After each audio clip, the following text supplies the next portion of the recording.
Ana María Bovo. Nació en Córdoba en 1951. Escritora, dramaturga y narradora oral. Es autora de las obras Hasta que me llames, Emma Bovary y Maní con chocolate. Y de los libros Rosas colombianas y Cuentos de humor y amor, su último título publicado. Bueno, Ana María Bovo no había venido nunca por acá, así que bienvenida, Ana María. Muchas gracias. En este momento tiene el libro nuevo, Cuentos de humor y amor, donde hay cuentos de Ana María Bovo y de otros escritores, y no cualquier escritor, está Catherine Mansfield, está León Tolstoy, por ejemplo, que vienen con un CD donde ella lee los cuentos. Ahora vamos a hablar de todo esto, y además tiene un espectáculo que es Maní con chocolate en el Centro Cultural de la Cooperación. Yo digo esta cosa de narrar, ¿no?, de contar historias, a la que Ana María se dedica hace tantos años, pero leyendo el libro me entero que todo esto surgió por tu padre, ¿es así? Esta vocación. Sí, él fue sin saberlo, sin pensar en que yo me iba a dedicar profesionalmente a esta tarea, quien de una manera lúdica, cuando hacíamos reuniones familiares y volvíamos a casa y le contábamos a los que no habían ido cómo había sido tal o cual acontecimiento, tratábamos de resaltar lo mejor, de alejar lo que no era necesario. Si yo decía que la torta tenía 7 pisos, él decía, mejor sacarle 2 pisos a la torta de bodas y agregarle un músico a la orquesta. Y sin saber que esa exquisita administración de los datos, tener un as en la manga, iba a usarla yo tantos años más tarde para ser una narradora profesional. Y ese texto, ese cuento está ahí, ¿no? Está en el audiolibro, porque quiero homenajear a mi papá. Pero por supuesto. Digo, pero ahora hay varias narradoras y bueno, tiene un auge todo esto de la narración de cuentos, sí, la narración oral, pero digo, empezaste vos con esto, si yo bueno, hay un grupo que autodenominadas las históricas, donde está... Las históricas. Sí, Ana Padovani, Eva Marinangeli, Juana La Rosa, Marta Lorente, sí, y algunas otras más. Bueno, cada una ha hecho estéticamente su camino, y luego yo fui diversificando mi tarea, también en la dirección teatral, en la escritura con mi novela Rosas colombianas, ahora en el audiolibro, o sea que esta profesión de narrar historias admite distintos soportes y yo los he ido probando, ¿no? He tomado el riesgo de probarlos. Y tenés alumnos también. Sí, tengo talleres de pensamiento narrador, donde la gente narra momentos de su vida, le otorga significado a los actos de su experiencia, y es un encuentro bellísimo intercambiarse historias y saberte escuchado o escuchada, ¿no? El gran valor de la narración es saber, ante todo, oír. Y si sabes oír, sabes contar. Pero es todo un camino también, aprender la escucha. Aprender a escuchar. Uno podría decir, por ejemplo, a mí me aburre muchísimo que alguien me cuente una película. Sin embargo, el espectáculo Maní con chocolate es eso, y la gente sale encantada. O sea, no es... ¿Cómo lográs? Porque hay que contar una película. ¿Viste que uno dice... Claro, porque si la película te encantó, yo tengo que lograr como narradora no herir el recuerdo que el espectador tiene de esa obra preciosa, sino agregarle algún aditamento y revivirla juntos. Ahí está. Por lo cual tengo que encontrar un punto de vista para atravesarla que sea como diferente de la obra original y de la percepción original que cada espectadora o espectador tuvo. Hay una reelaboración. Sí, hay una reelaboración muy minuciosa y muy elaborada, te digo la verdad. Por ejemplo, en Angustia de un querer, el clásico melodrama romántico. Acá en Maní con chocolate. Sí, Angustia de un querer. Que tiene en general toques exóticos, porque ella es euroasiática y él es americano, toman la superstición del personaje como un toque de color. Pero yo tomé eso como eje dramático para atravesar el relato de la película, y confieso que en general solo cuento películas que a mí me han gustado mucho. O sea, yo necesito poner mi corazón de espectadora primero, y luego mi trabajo de autora y de intérprete, ¿no? Sí, sí, es una reelaboración. Claro. ¿Cómo es esto? ¿Es un fogonero que le cuenta? En la historia yo me basé en dos locaciones reales que existen en mi ciudad natal, en San Francisco de Córdoba. Hay una fábrica maravillosa, una arquitectura industrial de los 30, bellísima, y al lado el palacio extraordinario de sus dueños. Fue una enorme fábrica de fideos, muy pujante, y yo creé una ficción basándome en esos dos edificios. El foguista de la caldera, le cuenta películas a la dueña del palacio. Su marido no la deja ir al cine porque los dueños de los cines de la zona son unos sicilianos que están peleados con él. Entonces ella tiene que ponerse sus mejores galas, ir a la Caldera cada viernes. Ella se viste como si fuera al cine especialmente. Sí, sí, así que yo armé esa ficción y yo me lo creo todo, porque ahora ya se me confunde claro. el germen real, verificable, que es esa fábrica y ese palacio, con la ficción que uno creó, ¿no? Claro. Por otro lado, yo tuve un tío que trabajó en esa fábrica, que quería mucho a sus patrones, y que cuando se casó con una operaria y se fue de luna de miel, sus patrones, los del palacio, le dieron chofer y auto a su disposición. Y cuando él fue muy mayor, tuvo un cine en cooperativa y nos llevaba al cine a nosotros, sus sobrinos. Así que yo mezclé ficción y realidad, como hago casi siempre con mis obras. Claro. Parto de algún germen autobiográfico o parto de una ficción y yo luego encuentro un punto de cruce, ¿no? Claro, es así, porque yo miraba en el libro, ¿no? Este libro que viene con el, yo les decía, con el CD. Uno lee los cuentos y la escucha a Ana María y están recreados, no están exactamente no están igual. absolutamente recreados, sí, claro. sí, porque como quien ve una película y luego te la cuenta, no puede transcribirte ese soporte original, necesita hacer un rito de pasaje, ¿no?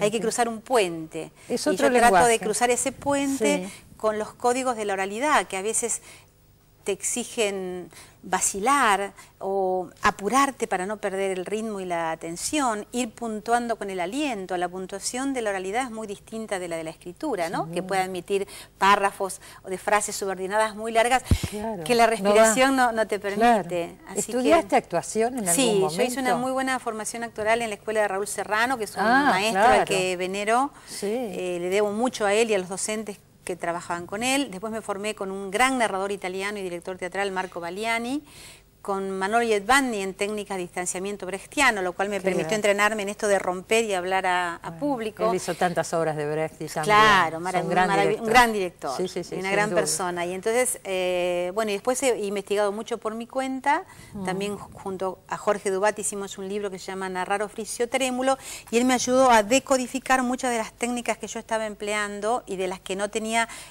un concepto teórico tan claro, ¿no? Él me ayudó a decodificarlo. Bueno, es un gran teórico del teatro, claro, Jorge entonces, Dubat. Estoy mezclando sistemas narrativos del cine, del teatro, de la narración espontánea y de la literatura para acuñar un modo de atraer al espectador, porque como dice Peter Brook, sostener la atención del otro durante más de un minuto es una tarea sobrehumana, ¿no? Es un tren a cremallera, un instante tras otro, y es un desafío bellísimo. Enorme, enorme, no cualquiera puede. Vamos a llevarlo a la práctica, señores. Yo le dije a Ana María, ¿necesitas el libro? Un cuento de ella nos va a contar. Y me dijo, pero no, me miró como diciendo, ¿cómo se te ocurre? Acá acostumbrada que todo el mundo lee los textos, ella no necesita. ¿Cuál es el que vas a...? El cuento que voy a contar es el segundo, que se llama Punto Cruz. Ajá. Y te cuento que cuando yo era chica tenía una maestra de actividades prácticas muy exigente, más bien sádica, que nos proponía tareas muy difíciles. Un día trajo una ramita de aromo, había que copiarla del natural, le entregué muy orgullosa, me la devolvió al día siguiente a la hoja Canson con un 3... y una recomendación en rojo que decía, aprende a dibujar. La próxima tarea, preparar bordados para el futuro ajuar. El primer punto, vainilla simple, en un rectangulito de batista de 25 por 40, tiré de los hilitos, se frunció toda la tela, me lo resolvió mi mamá. Segundo punto, vainilla doble, mi abuela, mi nona, disimuló haciendo torpemente los bastoncitos su colaboración. Tercer punto, tercera clase, punto turco. Recurrimos a una bordadora de la vuelta de mi casa, una señora tan buena que ni nos quiso cobrar. Y justo cuando llega el miércoles anterior a Semana Santa, como para arruinarnos los 4 días de vacaciones, dice, para el próximo lunes me traen terminado el punto Richelieu. Nadie lo conocía, pero yo hice lo que tenía que hacer, me olvidé de la tarea en el fondo del portafolio. Y el domingo por la noche, cuando abro, después de cenar, encuentro la telita ahí arrugada entre los cuadernos, llego a la cocina, yo también he hecho un trapo, mi mamá me lanzó una frase de domingo, me dijo, te hubieses ocupado antes. En ese momento golpearon a la puerta de mi casa. Domingo de Pascua, estaba lloviznando, después de cenar, una ciudad chica, ¿quién podría ser? Abro la puerta En la vereda un matrimonio que yo no conocía, atrás una camioneta llena de barro, venían del campo, la mujer traía una bolsa de arpillera con algo que se movía adentro, me dijo, acá vive el señor Walter Bobo, es mi papá. Ay, querida, hace 3 horas que estamos buscando la casa y no la podíamos encontrar. Mira, le traigo 2 gallinas de regalo a tu padre, están vivas, porque él vino a darme sangre cuando me operaron de vesícula, sin conocerme, mira, le quería agradecer. Mi papá tenía un factor sanguíneo y un grupo poco frecuente y venían muy seguido a pedirle sangre. Y mi madre le decía, hay que ser un buen cristiano, haz el bien sin mirar a quién. Así que acá estaba una de las destinatarias de la sangre de mi padre. Adelante, adelante. Mi mamá hizo pasar a las gallinas al patio y a las visitas al comedor. Una conversación, Cristina, tan amena, tan inesperada, la cocina llena de voces entusiastas, mi padre trayendo licor, mi madre sirviendo el café. De pronto yo le miré las manos a la señora, regordetas y bastante cuidadas por ser una mujer que trabajaba en el campo. Me acerqué despacito sin que me viera mi mamá y le dije al oído, señora, ¿usted por casualidad no conocerá un punto? ¿Richelieu? Ay, querida, me dijo, mirá el recuerdo que me trajiste. Es el que más usé para bordar mi ajuar. Le alcancé la terita y en un instante me resolvió la tarea, la dejó sobre la mesa, se levantaron, se fueron. Ahora me doy cuenta. En mi casa nunca supimos cómo se llamaban ellos, ni tampoco de qué pueblo habían venido. Me encanta pensar ahora que mi papá era capaz de dar su sangre con tal de que a mí un domingo por la noche con la tarea sin hacer, se me presente en mi propia cocina una señora que borda con las manos de un hada. ¡Ah, qué lindo!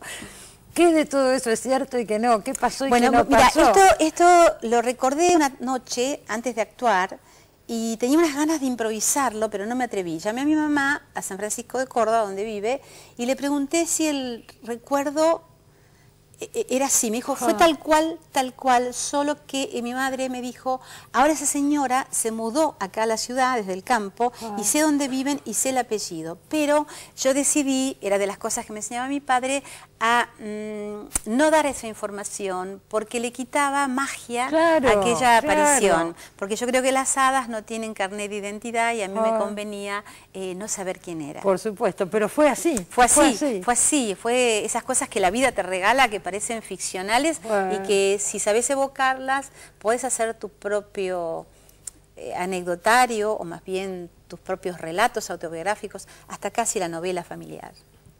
Señores, acá está el libro Cuentos de humor y amor de Ana María Bobo y el espectáculo Maní con chocolate. ¿Qué días está? Está los viernes y los sábados en el Centro Cultural de la Cooperación, ahí en la Avenida Corrientes, frente a San Martín, a las 20 horas, donde narro películas y la gente pasa del humor al llanto porque cuento comedias y dramas. Todo de los años 50. Sí, oscila entre el neorrealismo italiano y el Hollywood de entonces. También cuento Soñar, Soñar de Leonardo Fabio, Notting Hill, como una comedia más presente, así que... Sí, hay de todo un poco. Gracias, Ana, por haber venido. A vos. Gracias. Enseguida volvemos, no se vaya.